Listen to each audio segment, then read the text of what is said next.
चलिए फटाफट तैयार हो जाओ मेरे बच्चे। 9 क्लास बिहार बोर्ड है ना।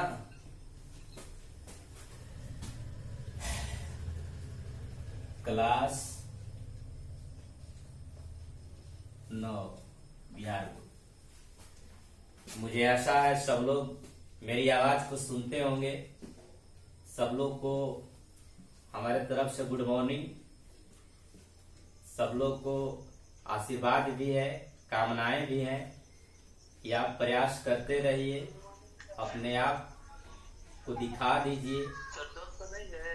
मैं आप लोगों से 2 महीने के बाद आमने सामने तो नहीं लेकिन ऑनलाइन मुलाकात हो रही है।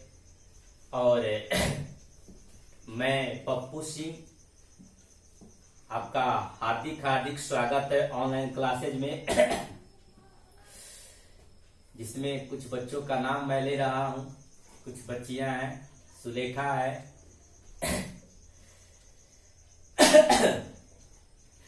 अनीश होगा। ये सारे बच्चों को हमारे तरफ से हार्दिक शुभकामनाएं। तो इस वैश्विक महामारी की संकट में मैं आपसे रिक्वेस्ट करता हूं कि सरकार द्वारा दिए गए निर्देशों का पालन करिए, घर पर रहिए, सुरक्षित रहिए। इस कोरोना महामारी से बचने के एकमात्र उपाय है सोशल डिस्टेंसिंग।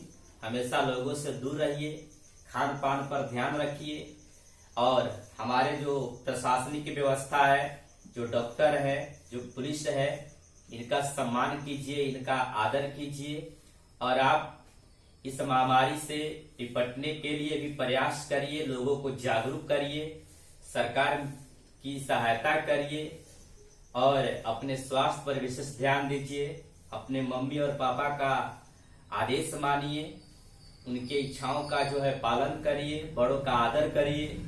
मैं आपसे यही आशाएं रखता हूं, यही उम्मीद रखता हूं। फिर दोबारा अगर हम लोग स्कूल खुलेगी तो मुलाकात होगी और व्हाट्सएप के माध्यम से यूट्यूब पर आप वीडियो देख रहे होंगे। अगर आपको जो क्वेश्चन या जो चीज समझ में नहीं आए, आप निसंकोच संबंधित शिक्षक से प्रश्न को पूछें, पॉइंट को पूछें और उसका स्टडिंग करें। तो चलिए मैं फटाफट बिना समय गंवाए आपका क्लास शुरू करता हूं। आज हम जो चीज पढ़ाएंगे, इतिहास पढ़ाएं। चलिए इतिहास दूसरे दिन पढ़ाएंगे। आप आज ज्योग्राफी पढ़ा रहे हैं, ठीक है। ज्योग्राफी में पहला चैप्टर मैंने आपको बताया था, समझाया था, उसको फिर मैं रिवीजन करा दे रहा हूं।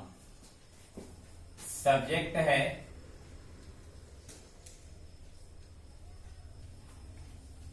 ज्योग्राफी, भूगोल। इसको हिंदी में कहते हैं भूगोल। ध्यान दीजिए, भूगोल यानी भूमि गोल है, हम लोग गोल गोल हैं, यानी राउंडेड। भूगोल, वैसे तो भूगोल के पिता हिकेटियस को कहा जाता है, लेकिन कुछ भूवेता मानते हैं कि हिकेटियस ने भूगोल को आगे बढ़ाने में बहुत ज्यादा योगदान दिया था, लेकिन इसका जो नींव रखा था, इसका जो शुरुआत किया था, उस व्यक्ति का नाम था एरोस्थनीज।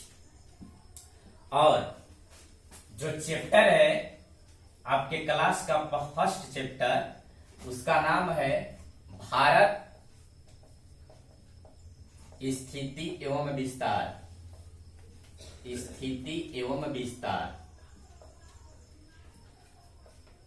हम लोग देखेंगे कि इस दुनिया में भारत का अस्तित्व कहाँ है, इस दुनिया में भारत किस स्थान पर स्थित है, उस स्थान की जो है रूपरेखा कैसी है, उस स्थान की क्या विशेषता है। तो भारत की स्थिति को समझने के लिए हमें सबसे पहले विश्व के मैप को देखना पड़ेगा, विश्व के मानचित्र को देखना पड़ेगा। उस मानचित्र में ढूंढेंगे कि भारत कहाँ है और उसका लोकेशन कैसा है। तो मैं आपको दिखाना चाहूंगा आप इस सामग्री के बारे में जानते होंगे। इसको हम लोग क्या कहते हैं? ग्लोब कहते हैं, ग्लोब। और इसकी डिफिनेशन क्या होगी? Globe is a small model of earth. Globe को कहा जाता है कि यह पृथ्वी का एक छोटा सा नमूना है, सैंपल है। और इसको यदि हम समझ लिए तो हमें आसानी से अपने देश के बारे में समझ में आ जाएगा। ये भी समझ में आ जाएगा कि विश्व के कौन कौन से देश कहां पर स्थित है। ये भी आप देखते होंगे कि इस ग्लोब पर कई कलर से कलरफुल किया गया है। कहीं नीला रंग है, कहीं ग्रे रंग है, कहीं येलो रंग है। तो और इस पर कई प्रकार की रेखाएं हैं, कई तरह की रेखाएं हैं। आड़ी है, तिरछी है, सीधी है, कटी हुई रेखाएं हैं।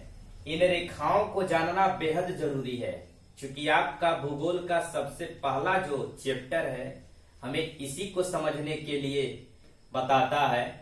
जब तक आपको इन रेखाओं के बारे में विधिवत जो है जानकारी नहीं होगी, तब तक आप भारत कहाँ है और उसकी आकृति कैसी है, उसके भूभाग कैसे हैं, समझ में आपको नहीं है। तो मैं संक्षेप में इन रेखाओं को आपको बता देना चाहूंगा कि कौन सी रेखा को हम किस नाम से भूगोल के भाषा में जानते हैं। तो चलिए, सबसे पहले यहां पर एक वृत्ताकार चित्र लेते हैं। पहले से मैं रेडी किया था, ये मत समझिए कि मैं चीटिंग कर रहा हूं। यहां पर इस जो है वृत्त को हम 4 भागों में बांटते हैं।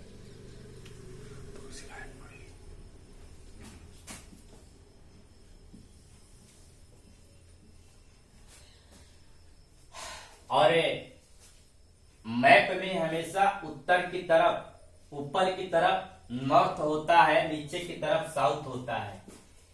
ये नॉर्थ है, चारों डायरेक्शन को हम जो है इंगित करते हैं। ये ईस्ट है, ये साउथ है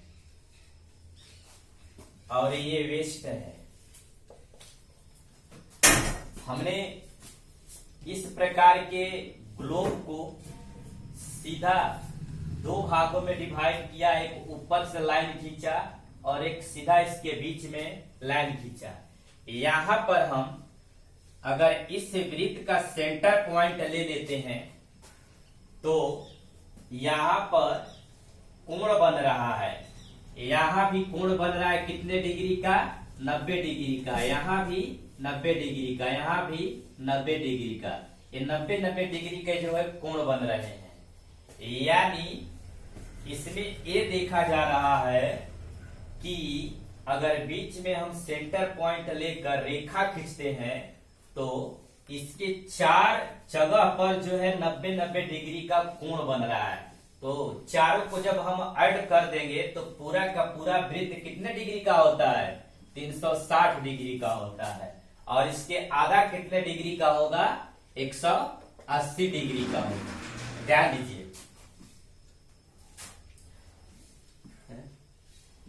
180 डिग्री का होगा, ठीक है ना।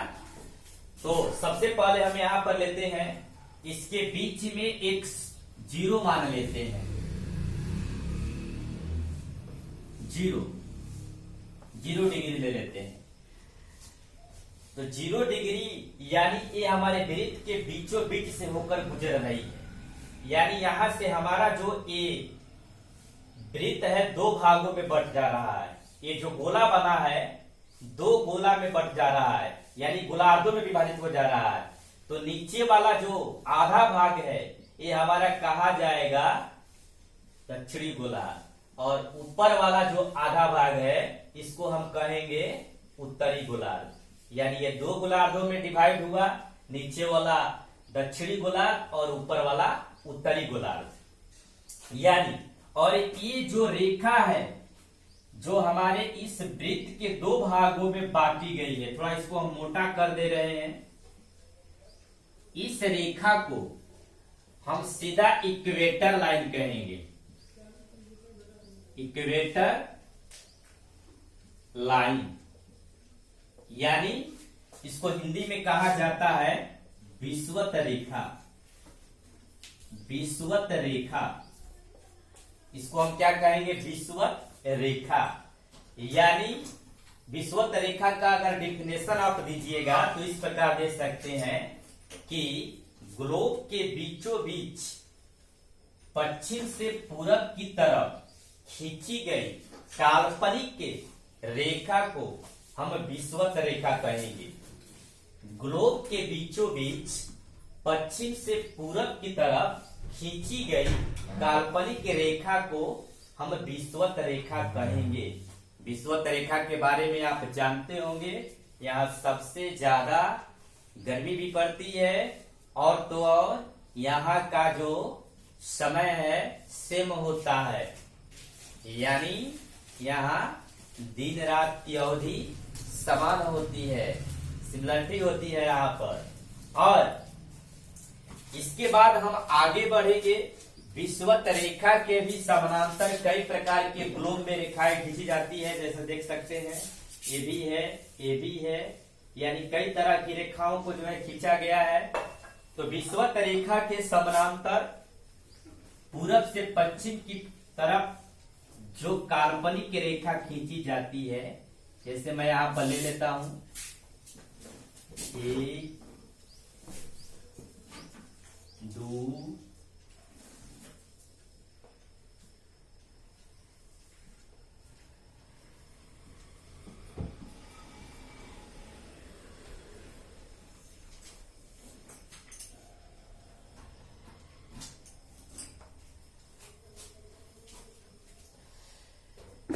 इस डायरेक्शन को हम पश्चिम कहेंगे, इसको हम पूरब कहेंगे, ऊपर उत्तर कहेंगे, नीचे हम दक्षिण कहेंगे। 4 डायरेक्शन होते हैं ना, वैसे 10 डायरेक्शन होते हैं, लेकिन मुख्य रूप से हमें 4 को ही पढ़ना है, समझना है। तो यहाँ पर हम देख रहे हैं कि विषुवत रेखा के कुछ समानांतर भी रेखाएं होती है, जिसकी सीधा जो दिशाएं होती है पश्चिम से पूरब की ओर होती है, नीचे भी होता है। ये हम उत्तरी गोलार्ध में है अभी, अब हम बढ़ रहे हैं दक्षिणी गोलार्ध की तरफ।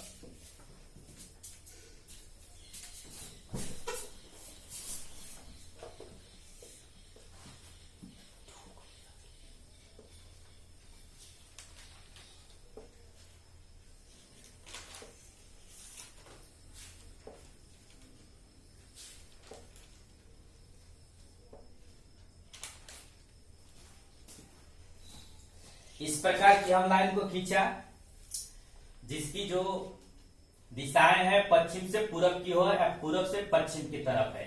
यहां पर देख रहे हैं कि जो विषुवत रेखा के समानांतर, इसके समान अंतर में है, ध्यान दीजिएगा, समान अंतर में है।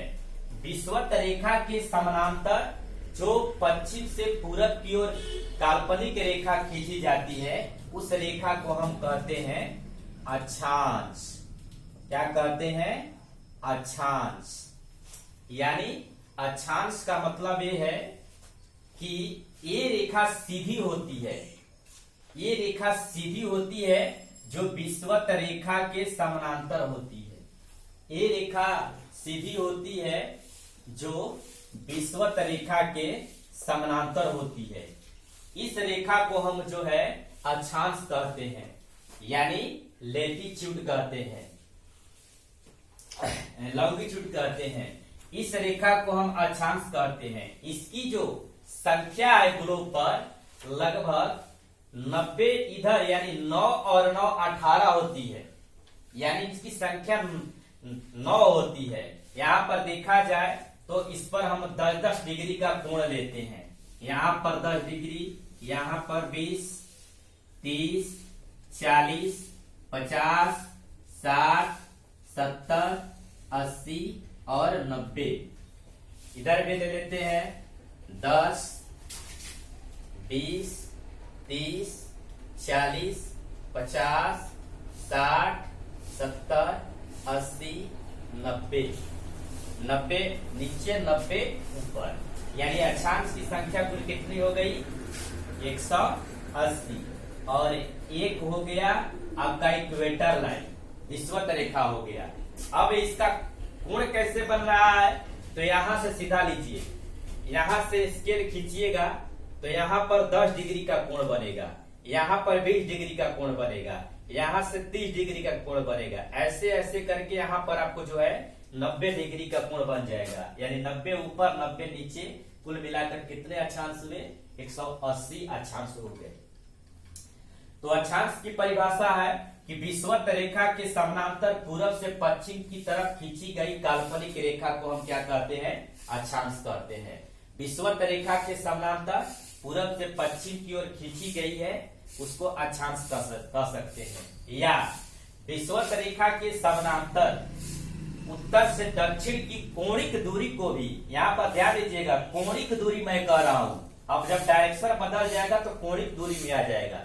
विषुवत रेखा के समानांतर उत्तर से दक्षिण की कोणिक दूरी को भी हम अक्षांश कह सकते हैं। और सीधा इसका सिंपल परिभाषा दीजिएगा तो विषुवत रेखा के समानांतर पूरब से पश्चिम की ओर खींची गई काल्पनिक रेखा को हम अक्षांश कहते हैं। इसके बाद यहां से 90 अक्षांश ऊपर ले लिए, 90 अक्षांश नीचे ले लीजिए। और कुछ रेखाएं हैं जो हमारे साउथ पोल को नॉर्थ पोल से मिला रही है। यानी ये आपका नॉर्थ पोल हो गया, ये आपका साउथ पोल हो गया। यानी दक्षिणी ध्रुव और उत्तरी ध्रुव। यहां से कुछ ऐसी रेखाएं होती है जो नॉर्थ पोल से शुरू होती है और साउथ पोल पर आकर मिलती है, या साउथ पोल से शुरू होती है, नॉर्थ पोल पर आकर मिलती है।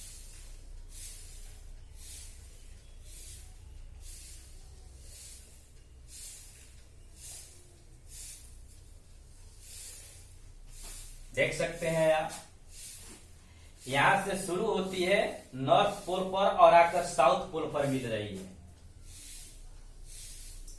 नॉर्थ पोल पर शुरू हो रही है और साउथ पोल पर मिल रही है, साउथ पोल से नॉर्थ पोल पर जाकर मिल रही है। ये रेखाएं अत्यंत महत्वपूर्ण होती है। इसी से हमारा समय का ज्ञान होता है कि जैसे आप जीएमटी के बारे में सुने होंगे, ग्रीनविच मीन टाइम के बारे में। ये लंदन में स्थित है और वहां से हमारा जो इंडियन टाइम है, भारतीय समय है, 5.5 घंटा आगे चलता है। तो इस प्रकार से ये हो गया। यानी इसकी जो संख्या है अक्षांश से सीधा दुगनी होती है। यानी अगर 180 अक्षांश है तो ये 360 होते हैं। यानी कहने का मतलब इन 360 रेखाओं को कहा जाता है देशांतर। देशांतर की परिभाषा है कि साउथ पोल से उत्तर, यानी साउथ पोल से नॉर्थ पोल को जोड़ने वाली काल्पनिक रेखाओं को हम क्या कहते हैं? देशांतर कहते हैं। और हमें ये देखना है कि हमारा इंडिया कहाँ लोकेटेड है। हमें जो पढ़ना है भारत स्थिति एवं विस्तार, हमारा इंडिया कहाँ लोकेटेड है और वो किस देशांतर में है और किस अक्षांश में है। इस प्रकार देखा जाए तो इंडिया का लोकेशन है 8 डिग्री 4 उत्तरी अक्षांश, 8 डिग्री 4 उत्तरी अक्षांश से लेकर 37 डिग्री 6 उत्तरी अक्षांश। और इसका हम देशांतरीय विस्तार अगर देंगे तो होगा 68 डिग्री 7 पूर्वी देशांतर से लेकर 97 डिग्री 25 पूर्वी देशांतर। यानी भारत की स्थिति। समय समाप्त हुआ, अगले दिन आएंगे तो फिर इसको हम आगे ले जाएंगे। तब तक के लिए घर पर ही आप पढ़ते रहिए, सुरक्षित रहिए, सेफ रहिए, सोशल डिस्टेंसिंग बनाए रहिए, बाहर मास्क पहन कर निकलिए, फालतू गपशप और बेवजह मत घूमिए, नहीं तो पुलिस के डंडा खाने पड़ सकते हैं। वैसे मैं पुलिस से भी बच कर आ रहा हूँ और मना रहा हूँ कि कहीं फिर दोबारा जाने में मुलाकात न हो जाए, नहीं तो दहिया हमारा सब बना देगा बाहर। धन्यवाद।